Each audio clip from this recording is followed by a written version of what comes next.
prometiendo obediencia absoluta a su sucesor. Se despidió Benedicto XVI en su ministerio, luego de casi ya 8 años a la cabeza de la Iglesia Católica. Claro, y ahora es turno de que los cardenales decidan si aprueban o no el decreto papal que permite adelantar el cónclave que va a nombrar al nuevo pontífice. Queremos conversar sobre el legado de Joseph Ratzinger, el panorama que viene para el futuro próximo en la Iglesia, y para eso nos acompaña el teólogo señor Hugo Cepeda. Buen día, señor Cepeda. ¿Qué tal? Buenos días a ustedes también. En realidad yo no soy teólogo, soy estudioso de la teología, porque soy licenciado. El tipo de teólogos son los grandes autores a quienes se le da el nombramiento de teólogo. Como Ratzinger, es el teólogo. Bueno, estudioso entonces. Estudioso, sí. Usted como católico, más allá de estudioso, ¿cómo ha vivido estas primeras horas de iglesia con sede vacante, con una sede vacante tan sui generis? Claro. Yo, en primer lugar, la abdicación del Papa el lunes pasado me sorprendió y me dejó estupefacto. Me llamaron de una radio en la mañana, me comunica la noticia y yo creí que se trataba de una broma de mal gusto. Después reaccioné, me di cuenta, pedí 10 minutos para pensar y fue tal mi asombro. Y después caí en un estado de molestia. ¿Qué es lo que pasa? ¿Cómo es posible que esto acontezca? En primer lugar, me dio la impresión que las razones que daba el Papa no estaban completas, que había otras cosas de por medio. ¿Y sigue con esa impresión? Se ha ido diluyendo. En primer lugar, respecto a la salud, 2 o 3 días más tarde se reconoció que hacía un tiempo el Papa usaba marcapaso y que 2 meses atrás se lo había cambiado. Un marcapaso por un Papa no es una simple operación y nosotros la ignorábamos. Y después se empezó a desenvolverse, porque lo de la pedofilia todos lo sabíamos, pero a desenvolverse el asunto Vatilix, que creo que es extraordinariamente grave. Y tan grave estimo que es el caso Vatilix, que el Benedicto XVI le encargó a los cardenales que hicieron la investigación que todos los antecedentes se lo entregaran a su sucesor y no al colegio cardenalicio.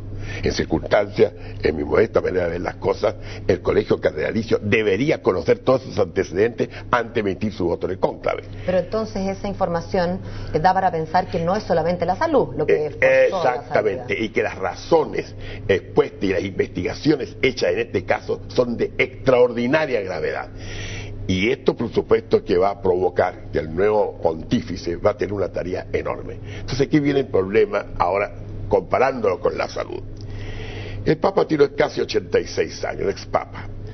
Y actualmente el Papa no puede estar encerrado en la Ciudad del Vaticano. Tiene que salir por lo menos 15 o 20 veces a recorrer el mundo, a hacer la pastoral, porque actualmente, gracias a los modernos sistemas de comunicación, la gente quiere estar cara a cara con quienes son sus jefes, sus autoridades, sus guías espirituales, y que el Papa tiene que visitarlo. Un hombre de 86 años no podía realizar esta labor tampoco. Además también, humanamente hablando, dejando a un lado lo sobrenatural, es necesario también que el Papa tenga una cierta prestancia física que demuestre vigor cuando actúa. Fíjense que cuando el Papa dice misa, hay 200 millones de personas que lo están mirando. Y vemos, por ejemplo, que el espectáculo que da Juan Pablo II con toda su santidad era que despertaba conmiseración. Y ahora este es un nuevo estilo. Todo Papa tiene su estilo, por lo demás. O sea, yo no reprocho nada a Juan Pablo II, sino que simplemente creo que todos los papas son distintos. Siempre yo cito el caso del Papa Pío XII. Pío XII fue un gran papa, hablaba 13 idiomas. Muere, bueno, se terminó la iglesia. Y sobre todo cuando eligen a Juan XXIII, que tenía 77 años, gordo, bonachón, parecía un abuelito de papa. Y sin embargo, este fue el que convocó el Concilio Vaticano II. O sea, nunca sabe uno, porque yo creo que el Espíritu Santo es el que sopla. A veces...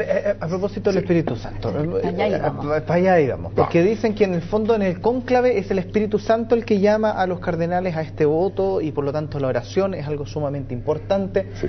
Pero acá tocar el tema de Vatilix, sí, una serie de antecedentes de por medio, está el tema del poder dentro de la Iglesia Católica, que es sabido y siempre lo ha sido. Exacto. ¿Qué tanto pesa el Espíritu Santo acá en la elección del Papa? Perdón, y sumarle a eso, ¿qué tanto es importante este cerco comunicacional? Si es que el Espíritu Santo podrá sobreponerse a los tuiteos, si es que los hubiera, o a los filtraciones. Bueno, el Espíritu Santo se pone en todos los casos.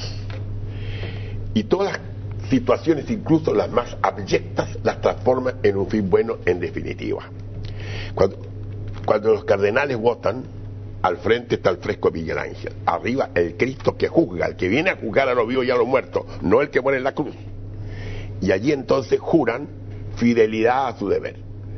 Pero no hay que olvidar que simbólicamente en ese mismo fresco, a la derecha, un poco más abajo, en el infierno, nítidamente se destaca la figura de un cardenal que se está asando en lo más recóndito de los infiernos. ¿Un cardenal es uno al azar, simbólico, o no, representa es un cardenal, uno en particular? Ajá. Que es una anécdota que hay al respecto, pero el hecho concreto que es para mirar el cardenal, las dos posibilidades que tiene si no obedece al de arriba, ¿dónde puede llegar? Ahora, la historia ha demostrado, en muchas críticas mucho más graves que esta, por supuesto, cómo escribe derecho a la ley de extorsión. Vamos a poner un ejemplo. Se habla mucho del Papa Alejandro VI Borgia. Bueno, yo no me meto en su vida privada porque parece bastante cargado a la ternura, pero... Por decirlo menos. Por decirlo menos. Pero fíjese que él tenía de amante a Julia Farnesio. Julia era bella, una muchacha, 50 años menor que él, pero era preciosa la mujer. Y ella precisamente le pidió al Papa, le dijo a Alejandro Rodrigo, no sé cómo le ha dicho, quiero que antes que mueras hagas cardenal a mi hermano. Y por supuesto que Alejandro VI hizo cardenal al hermano de Julia, que se llamaba Paulo, que tenía 16 años. Este Pablo se fue a vivir a un palacio y durante toda la vida se dedicó al puro carrete. Tenía amante, hizo varias cosas y de repente, teniendo 73 años de edad, lo elige Papa. ¿Se imaginan ustedes? Después de una vida de estudios, ¿ah? Después de una vida de estudio. Elegido Papa. Lo más profundo de la vida. Pero veamos qué pasa como Papa. Fuera que hizo cardenal a todos sus parientes, que casó a su hijo, don Alejandro Farnesio, con la hija natural del emperador Carlos V, para juntar las dos grandes potencias. Además, dice que la fiesta de ese matrimonio duró 7 días para el pueblo romano. Pura austeridad. Y lo más extraordinario, y el regalo que le dieron fue el Palacio Madama, sede actual del Senado romano, para que vean ustedes, del Senado italiano. Fíjense que, pero sin embargo, este Papa fue el que convocó el Concilio de Trento. Este Papa fue el que aprobó a San Ignacio los reglamentos de la Compañía de Jesús, la aprobó. Dictó 2 o 3 bulas con relación a nosotros los indios, en favor nuestro. Fue un pontificado desde el punto de vista objetivo extraordinario. Eso es lo que hace el Espíritu Santo. Ahora, la vida privada del Papa, eso da cuenta él a Dios. Por eso que, y esto ha pasado a través de la historia. Si yo he contado ya varias veces el caso de Napoleón. Napoleón, cuando invadió Roma, siendo un emperador muy glorioso, metió preso a 2 papas y al final se entrevistó con un secretario de Estado que era el cardenal Consalvi y le dijo: mire, cardenal, yo soy capaz en 20 años con el poder que tengo en destruir hasta en sus cimientos de la Iglesia Católica. Y el cardenal Consalvi le contestó: majestad, nosotros hace 1900 años estamos tratando de hacer lo mismo y no nos resulta todavía. Entonces ahí ve cómo siempre la asistencia, mire, la nave esta nave de San Pedro, el timonel, estamos de acuerdo que es el Papa, el capitán mayor es Cristo, pero el timonel es el Papa. No siempre navega por aguas tranquilas en días asoleados, sino que a veces tiene que enfrentar huracanes y tormentas. No siempre llega a playas con arena blanquita, otras veces se tiene que encontrar con arrecifes y con roquerío. Y esto ha sido casi 2000 años lo mismo. Y yo le pregunto a usted, esta iglesia, 2000 años casi, con todas las crisis que ha tenido, ¿será solo una institución humana? ¿Usted cree que? Ciertamente que no, como católico que es. No, exactamente, por eso incluso ayer o antes de ayer me llamaba un gran amigo mío que es absolutamente ateo y que me hacía una serie de reflexiones. Fíjese que lo que ahora ha ocurrido, si una persona es ateo o no es católico, me importa un soberano comino lo que pasa con el Papa y con la revolución. Usted ve que el mundo entero está preocupado, gobernante de todas las tendencias, de todas las religiones, de todas las ideas religiosas. O sea, el hecho que nosotros vemos, la gente mira al Papa y mira a la Iglesia. Y lo que más me ha gustado a mí en esto, tal vez por primera vez, la absoluta transparencia de lo que ha ocurrido estas últimas 48 horas. Se ha visto las habitaciones internas del Vaticano, en Castel Gandolfo, como el Papa saluda, sobre todo ver al Papa. Yo por primera vez que vi al Papa ya en una expresión humana, pero extraordinariamente constructiva. Quiero preguntarle del Papa, o del Papa emérito, sí, como hay que decirle ahora, ¿no es verdad? Ayer lo escuchamos atentamente en su locución final, sí. Bueno, no la final, sí. Pero la última que tuvo en audiencia, no fue ayer, fue antes de ayer. Audiencia de miércoles, exacto, en la Plaza San Pedro. A mí en lo personal me llamó la atención lo mucho que enfatizó que él no se ha sentido solo.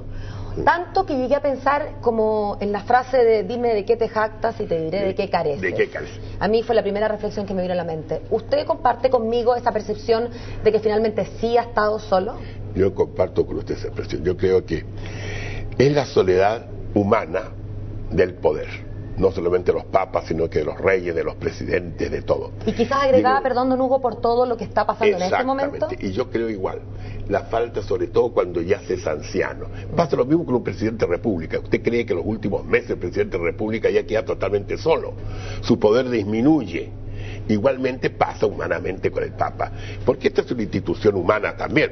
Y yo creo que hay precisamente diversidades que pueden llegar a querellas entre los mismos integrantes de la curia, entre los cardenales, y el Papa no lo ha ocultado. A los cardenales recomendó ayer que a pesar de las diversidades mantengan precisamente una armonía, porque esto va a ser un cónclave difícil. Es que eso le pregunto, ¿esa armonía es difícil que se rompa eventualmente?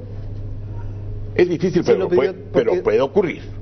Puede ocurrir porque, fíjese que si nosotros vemos, se necesita un quórum tan alto para elegir un Papa. 2/3, ¿no es verdad? 2/3. Sí. Por lo tanto, más o menos 40-45 cardenales pueden bloquear a un Papa. Ha pasado en la historia. Cuando murió León XIII en el año 1903, se convocó al cónclave y el cardenal Rampolla, que era su secretario de Estado, estaba a punto de ser elegido Papa. Le faltó un voto para los 2/3.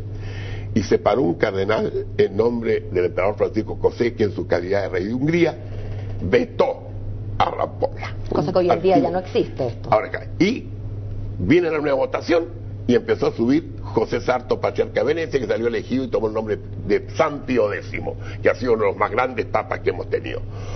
San Pío X. Claro que lo primero que hizo San Pío X cuando llegó al papado fue suprimir el derecho a veto, que lo tenían una serie de reyes. Entonces, todos los reyes que tenían apellido, el cristianísimo, el apostólico, el católico, el fidelísimo, porque cada rey tenía estos títulos que daba el Papa. Y efectivamente ahí comenzó una independencia fuerte en el hecho de la Iglesia frente a la influencia de los emperadores y los reyes, que era muy notoria. Y ahora, ¿qué pasa? Hay una opinión pública mundial, católica y no católica, y esto tiene que tomarse en cuenta. Actualmente las redes sociales, la gente quiere claridad, quiere transparencia, quiere ver precisamente que quienes son sus autoridades respondan a la dignidad de los puestos que tienen. Y a propósito de eso, entonces, ¿qué le pareció esta publicación del New York Times a propósito de la responsabilidad y la dignidad de nuestro representante, cardenal Errázuriz? Bien.